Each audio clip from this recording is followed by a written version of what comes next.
Hello Spartans. Today we are doing an old recipe from Earth. It is Budae Jjigae. This is a recipe that originated during the First Korean War, the result of American soldiers breaking bread with the locals. It's basically the first Korean-American fusion dish. It is a stew consisting of whatever was available. Military rations and local cuisine. The ingredients: some dried kelp, garlic cloves, a few packets of kimchi. We have some green onions, some sugar, which this is pulled from an MRE, GOCHUJANG, which is a red pepper paste, a packet of ramen. The shin kind is pretty good. We also have some rice cakes. We've got this shredded beef and barbecue sauce MRE component, 1 can of the ever classic Spam, cabbage, mushrooms, some squid, and some mozzarella cheese slices, as well as a thing of crackers, also from our MRE. Basically, as with many stews, it doesn't really matter what ingredients you put in, it's just what you have on hand. And in this case, we have a mixture of American ration type food and ingredients that you might be able to find in Korea. Step 1 is making the stew base. Start with our pan, fill it up with about 1 inch of water, something that you will manage as you go. You can add more or let it boil off. Set this to a medium-high heat. Take 2 or 3 of your kelp squares, rinse off the packaging salts, and toss that in there. It's just to provide kind of a base flavor. Usually you would include a few dried anchovies to make a traditional Korean stock. Taking 1 green onion and some garlic cloves, and we're going to roughly chop those.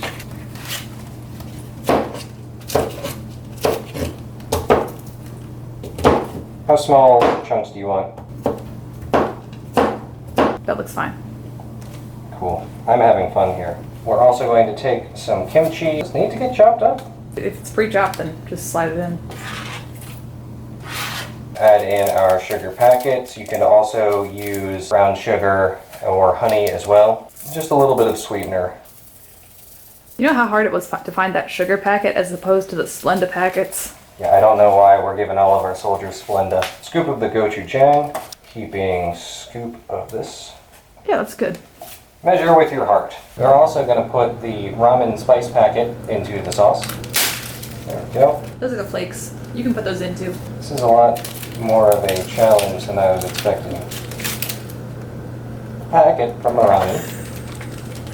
You wanted one of these little clumps? Yes. This is peak childhood joy growing up on a poor backwater planet. You crush the bag so that the pieces would get crushed up, and you would take the packet and dump it in and shake the bag. Almost just like Doritos. Okay, sauce packet in there. Just keep stirring this up as you add in ingredients. You can pull the kelp sheets out now. They're more of just like a bay leaf for flavor. You're not going to leave them in the whole time. I've been cooking for about 15 minutes in the background. It smells really good. The broth is going to simmer while we move on to preparing the rest of the ingredients. Start with mushrooms because they'll take the longest to cook. I want to trim these mushrooms. Mushrooms come out of the dirt. Living people eat dead mushrooms. Living mushrooms eat dead people. To be fair, we're not eating the mushroom, we're eating the fruiting body as opposed to the mycelium. I'm just having the big ones. We're just going to do about 1/4 of this cabbage. Alright, we'll try it again. Now imagine if I used all of my Spartan strength.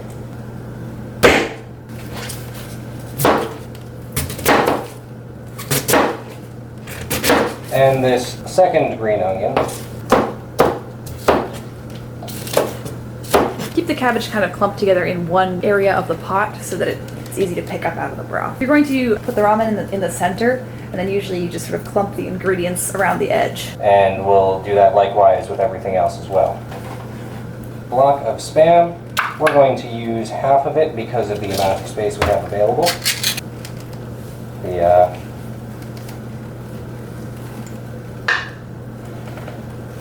I always forget about this part. I'm going to take a little bit of coaxing to... Ta-da! Same classic recipe for 600 years. You can't change perfection. We're going to thinly slice this. Oh, it's sliding across the cutting board. You don't want to get that second hand on there, do you? No, I'm not touching this.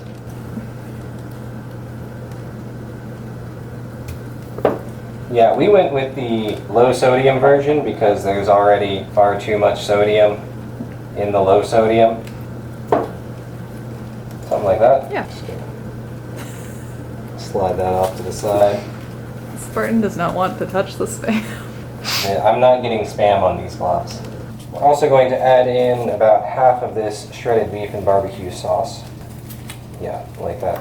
Not only, it's just like a meat slurry. Ew, it is kind of a slurry. Wow. Just gonna blob in this stuff right here. Toss in the rice cakes next and the squids. Just a little bowl of our rice cakes, however much you want to put in. Make sure they all get nestled into the broth, and then add the ramen and the squid. Don't be afraid of incorporating local flora and fauna. I've never had a whole squid before. These are just the babies. These are just the little baby guys. Oh, did you leave me an eyeball? I left you all the eyeballs. The elites don't quite taste like squid, but the facial similarities are there. Tentacles? The hinge heads with mandibles. Yeah. Yes. Then we're just going to take our big block of ramen and put it into the center. Try to scoop things off to the sides. We're going to mush that into the broth as well. Ooh, this is fancy. This is a circle. The shin and the shin black are really, really nice. No squares for us. We're eating round tonight. And pepper flakes. Those are actually your veggie flakes, so you can get some green stuff in your soup. The ramen only takes a couple minutes to cook. You just want your ingredients to be warmed through, your squid to be cooked, your veggies to be tender but not mushy, and your ramen to be soft. We're leaving the top off so that it simmers more, which will bring it down into a thicker stew. It's only going to take about 5 minutes or so. You can hear it's got the nice bubbly. Budae Jjigae. It's the Korean onomatopoeia for boiling or bubbling. It's so cute. Fantastic. Budae Jjigae. The ramen is getting soft and the squid is getting cooked through, so we can go ahead and take one slice of our cheese and lay it on top of the ramen. I don't need the Natasha. Sorry, I thought you wanted the joy of peeling the cheese from the stack. Who am I to deprive you of such things? You look so disappointed even in the helmet. Remind me what the significance of the cheese on the ramen is. Once Koreans were introduced to mozzarella cheese, they were like, heck yes, this is delicious, let's put it on everything. Again, back to the whole Korean-American fusion. As soon as the cheese starts to get a little bit melty, you can turn off the heat. So how you eat it generally is you'll have like a small plate, and then you'll just take little bites, put that on your little plate, and then eat it, while you keep the rest of the pot on the burner to keep it hot, and the rest stays kind of cozy, and the sauce gets thicker. Noodles, mushrooms, a small portion while the rest continues to bubble or stay hot. So it's designed to kind of be an intensely comforting food made from whatever you have. Want to give our little... Yeah, let's give a little taste test. I can't eat with my helmet on, so... How's my hair? Cute. Alright, what do I start with? Pick your favorite. Dude, it's all... Grab the cabbage, grab some ramen, it's all good. Oh, that's spicy. I shouldn't have coughed, it's in my nose now. Yeah, that's really good. Rice cakes? The rice cakes are my favorite because they soak up the sauce. Yeah, I love how chewy those rice cakes are. And they did just get all the sauce. I got some cheesy noodles here. I got all of the noodles. The cheese just holds it all together. I'm gonna have to block this spam. It's really good. It's soaked up all the sauce. The little spam nooks.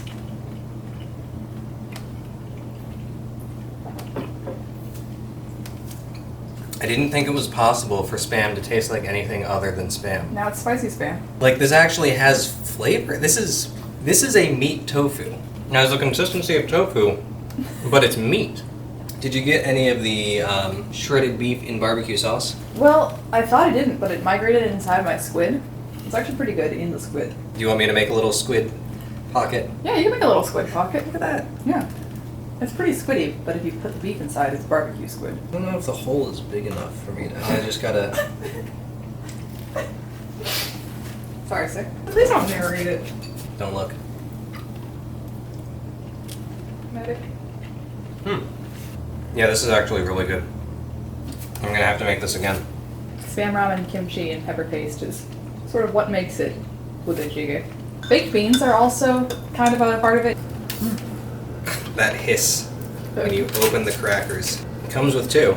I'll take one. And so these guys are just to dip in the sauce. It ends up being pretty thick here, so there's not as much broth to soak up. Although it does make a very good scoop. Yeah, I like this a lot. Good way to spice up your field rations.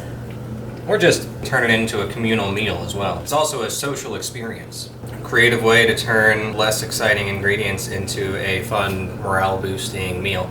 Until we eat again, Spartans.